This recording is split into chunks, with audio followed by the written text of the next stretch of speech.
பிரியமானவர்களே, தீர்க்க தரிசனத்தில் சொல்லப்பட்டபடியே இயேசு இந்த உலகத்தில் பிறந்தார். தீர்க்க தரிசனத்தில் சொல்லப்பட்ட காலத்தில் எருசலேமுடைய மதில்கள் எடுத்து கட்டப்பட்டதிலிருந்து இத்தனை ஆண்டுகள் கழித்து மேசியா வருவார். 39 வாரங்கள், 39 × 7 years, 39 கழித்து அவர் சொன்னபடியே வந்தார்.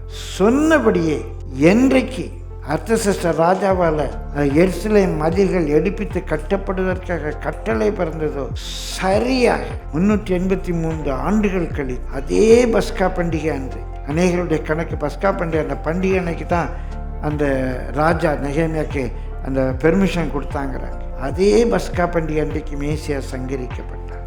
சொன்னபடியே அவர் பெத்லகேமில் பிறந்தார். தீர்க்க தரிசனத்தில் சொல்லப்பட்டபடியே அவர் எகிப்துக்கு கொண்டு போகப்பட்டார். தீர்க்க தரிசனத்தில் சொல்லப்பட்டபடியே நாசரேத்தில் அவர் வளர்ந்தார். தீர்க்க தரிசனத்தில் சொல்லப்பட்டபடியே கலிலேய கடற்கரை பகுதியில் அவர் ஊழியம் செய்தார்.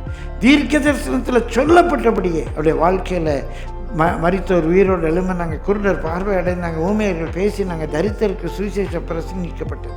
அவர் தம் சொன்னபடியே கழுதையின் மேலே பவனியாக எருசலேமுக்கு வந்தார். வேதத்தில் சொல்லப்பட்டபடியே அவர் பொய்யாய் குற்றம் சாட்டப்பட்டார். நியாயம் எடுபட்டு போயிற்று. சொல்லப்பட்டபடியே குற்றவாளிகள் ஒருவனாக கருதப்பட்டார். தீர்க்க தரிசனத்தில் முன் அறிவிக்கப்பட்டபடியே அவர் சிலுவை மரணத்துக்கு ஒப்பு கொடுக்கப்பட்டார். தீர்க்க தரிசனத்தில் சொல்லப்பட்டபடியே அவர் வஸ்திரத்தின் மேலே சீட்டு போட்டார். தீர்க்க தரிசனத்தில் சொல்லப்பட்டபடியே அவர் முகத்தில் துப்புனாங்க, அடித்தாங்க, அவர் முதுகு உழுதுண்ட நிலம் போல ஆனது. எல்லாம் சொன்னபடியே அவர் தீர்க்க தரிசனத்தில் சொல்லப்பட்டபடியே அவர் ஐஸ்வர்யவானுடைய கல்லறையில் அடக்கம் பண்ணப்பட்டார். இயேசு கிறிஸ்து பிறந்த காலம், இயேசு கிறிஸ்து பிறந்த இடம், அவர் வாழ்ந்த வாழ்க்கை ஒவ்வொன்றும் தீர்க்க தரிசனத்தின் நிறைவு. பிரியமானவர்களே, தீர்க்க தரிசனத்தில் சொல்லப்பட்டபடியே இயேசு மரித்து அடக்கம் பண்ணப்பட்டார். தாம் சொன்னபடியே இயேசு உயிர்த்தெழுந்தார். தாம் சொன்னபடியே காணப்பட்டார். தாம் சொன்னபடியே பரமேறினார்.